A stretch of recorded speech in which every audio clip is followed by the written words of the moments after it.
आशीष ने डायरी में लिखा है कि गर्लफ्रेंड से मिले धोखे के बाद वो घुट घुट कर जी रहा था। डिप्रेशन में रहने लगा। दोस्तों, चैनल पर नए हैं तो सब्सक्राइब जरूर कर लीजिए। छठ का दिन था। पूरे बिहार में खुशियों वाला माहौल था। इसी अच्छे मौके पर लखीसराय शहर में एक ऐसी वारदात हुई कि लोग सदमे में आ गए। छठ घाट से भगवान सूर्य की पूजा कर लौटते एक परिवार पर एक सिरफिरे लड़के ने ताबड़तोड़ गोलियां चलानी शुरू कर दी।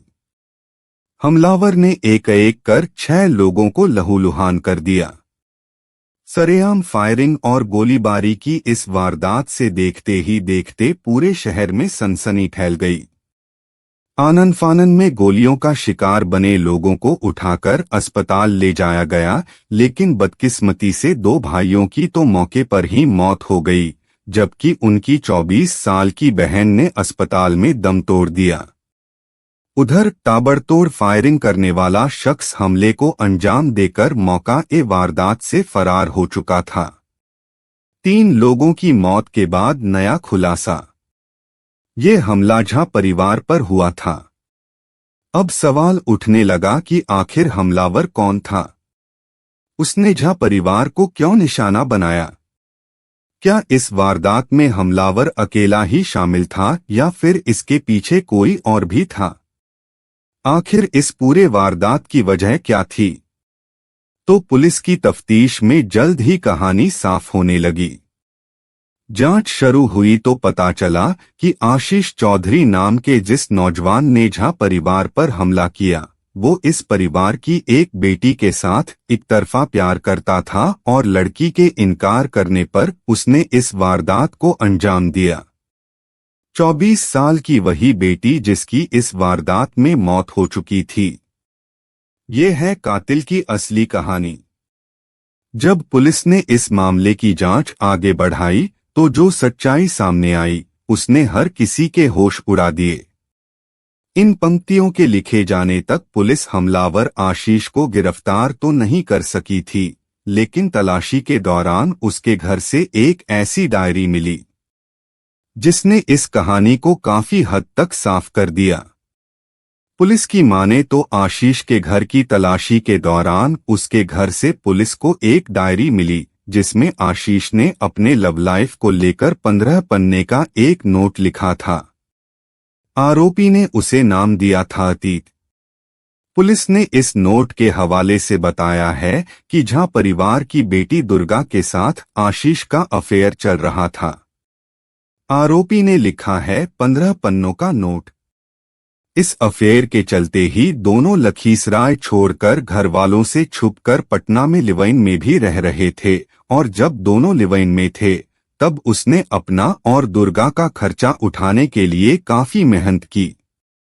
यहाँ तक कि उसने पटना के हथुआ मार्केट में मौजूद तनिष्क ज्वेलर्स में दुर्गा की नौकरी भी लगवा दी थी, और दोनों के बीच ये सब कुछ कई सालों तक चलता रहा।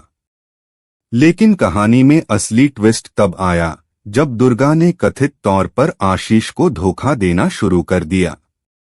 आशीष ने अपनी डायरी में लिखा है कि उसे 3 जनवरी 2021 को तब जोर का झटका लगा जब उसे पता चला कि दुर्गा की जिंदगी में सुमित नाम का एक और लड़का आ चुका है। असल में आशीष एक बार वीडियो कॉल पर दुर्गा से बात कर रहा था और तब उसने सुमित को दुर्गा के बिस्तर पर सोते हुए देख लिया। इसके बाद उसकी दुर्गा से लड़ाई भी हुई और दुर्गा ने माफी मांगकर मामले को शांत करने की कोशिश की। शादी के बाद पटना में रहते थे दोनों। आशीष ने लिखा है कि उसने दुर्गा को माफ भी कर दिया, लेकिन दुर्गा इसके बावजूद सुधरने को तैयार नहीं थी। आशीष ने लिखा है कि लखीसराय वापस लौटने के बाद दुर्गा ने उसे डंप कर दिया। उसे इग्नोर करने लगी, लेकिन हद तब हो गई जब 16 मार्च 2021 को दुर्गा के घरवालों ने उसके घर पर धावा बोलकर उसे और उसके घरवालों को बुरी तरह धमकाया और गाली गलौज की। आशीष ने लिखा है कि इस वारदात के बाद वो मर जाना चाहता था, लेकिन अगर वो मर जाता तो लोग मजाक उड़ाते कि वो लड़की के चक्कर में मर गया। इसलिए उसने अपनी जान देने की जगह लड़की और उसके परिवार वालों की जान लेने का फैसला कर लिया। आशीष ने डायरी में लिखा है कि गर्लफ्रेंड से मिले धोखे के बाद वो घुट घुट कर जी रहा था। डिप्रेशन में रहने लगा। मोक्ष देने जा रहा हूं। इस दौरान कुछ दोस्तों ने उसकी मदद की और आखिरकार वो अकेले ही बाइक पर 12 ज्योतिर्लिंगों के दर्शन के लिए निकल गया। उसने उम्मीद थी कि इसके बाद उसके मन को शांति मिलेगी, लेकिन वापस आने के बाद भी वो बदले की भावना से बाहर नहीं आ सका और आखिरकार उसने इस वारदात को अंजाम देने का फैसला किया। उधर पीड़ित परिवार ने इस वारदात को लेकर और ही कहानी सुनाई है। परिवार का कहना है कि आशीष उनकी बेटी से शादी करना चाहता था, लेकिन वो इसके लिए तैयार नहीं थे। वो उनकी बेटी को परेशान कर रहा था, जिसे लेकर उन्होंने पुलिस में शिकायत भी की थी, लेकिन पुलिस ने वक्त रहते कोई कार्रवाई नहीं की और आशीष ने झा परिवार पर हमला कर 3 लोगों की जान ले ली और कई लोग अब भी अस्पताल में जिंदगी और मौत के बीच झूल रहे हैं। इस तरह के क्राइम स्टोरी जानने के लिए वीडियो को लाइक और चैनल को सब्सक्राइब जरूर कर लीजिए। धन्यवाद।